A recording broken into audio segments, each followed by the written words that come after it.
কোথায় গেলে আমার বন্ধুরা, চলে এলাম একদম নতুন রেসিপি নিয়ে। বাঁধাকপির পকোড়া খুব সহজভাবে বানিয়ে নিলাম।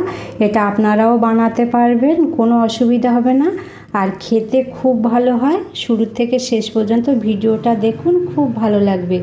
ভালো লাগলে ইউটিউব থেকে দেখলে ইউটিউব চ্যানেলটিকে সাবস্ক্রাইব করবেন, আর পেজ থেকে দেখলে পেজটা ফলো করবেন। তাহলে এরকম নতুন নতুন রেসিপি প্রত্যেক দিন আপনারাও পেয়ে যাবেন। তাহলে চলুন, সময় নষ্ট না করে আমি রেসিপিটা শুরু করে দিই। এখানে আমি একটা ছোট সাইজের বাঁধাকপির হাফ কেটে নিয়েছি, একদম পাতলা ঝিরিঝিরি করে কেটে নিয়েছি। এরপরে একটু নুন দিয়ে মাখিয়ে রাখবো। অল্প একটু নুন দিয়ে দিলাম।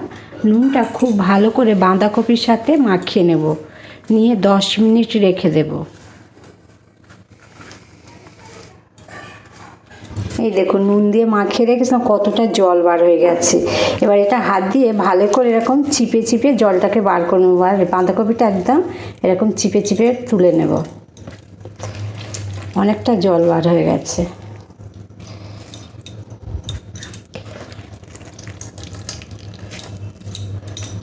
বাঁধাকপিটা নিয়ে নিলাম একটা পাত্রের মধ্যে। এরপরে একে একে উপকরণগুলো দিয়ে দেব। বেসন দেব, চালের গুঁড়ো দেব, লঙ্কা কুচি দেব, এখানে 3খানা লঙ্কা আছে। স্বাদ অনুযায়ী নুন দিয়ে দেব।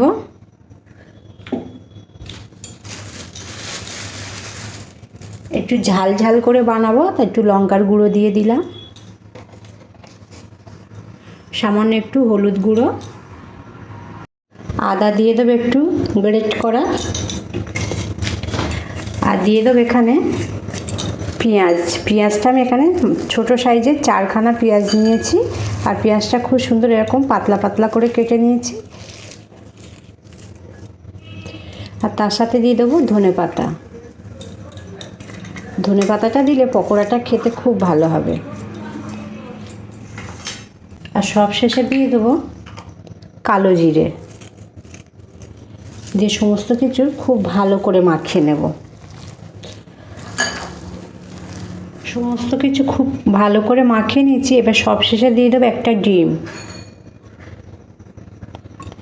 ডিমটাও খুব ভালো করে বাঁধাকপির সাথে মাখিয়ে নেব।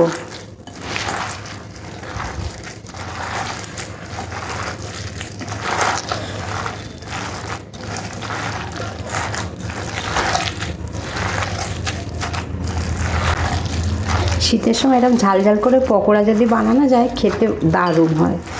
এই দেখুন না, খুব সুন্দর করে মাখিয়ে নিয়েছি। এই পকোড়াগুলো এবারে ভেজে নেব। তার জন্য কড়াইয়ের মধ্যে আগে থেকে তেল গরম বসিয়ে দিয়েছি। তেলটা খুব ভালো গরম হয়ে গেছে।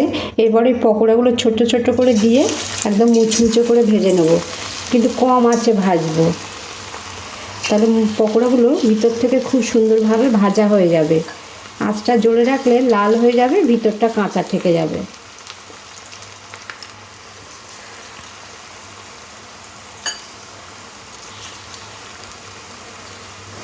পকোড়াগুলো এইরকম লাল করে ভাজতে হবে। দেখুন, একদম এরকম লাল করে মুচমুচে করে ভেজে নিয়েছি। এবারে উঠিয়ে নেব। শীতের সন্ধেবেলা যদি এরকম মুচমুচে পকোড়া থাকে, আর তার সাথে যদি কড়া করে কফি থাকে, তাহলে সন্ধেবেলাটা একদম জমে যাবে। একবার হলেও আপনারা বাড়িতে এইভাবে বানিয়ে দেখতে পারেন, আর কেমন হয়েছে অবশ্যই জানাবেন। বাকি যেগুলো আছে একই প্রসেসিংয়ে ভেজে নেব। বাকি পকোড়াটাও ভেজে নিচ্ছি।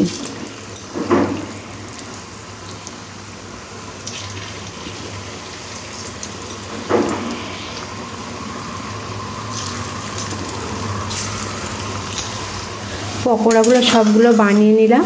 আশা করছি আপনাদের সবার খুব পছন্দ হবে। পছন্দ হলে লাইক করবেন, শেয়ার করবেন। তাহলে আজকের মতন এখানেই শেষ করলাম। আবার দেখা হবে আপনাদের সাথে নতুন রেসিপিতে।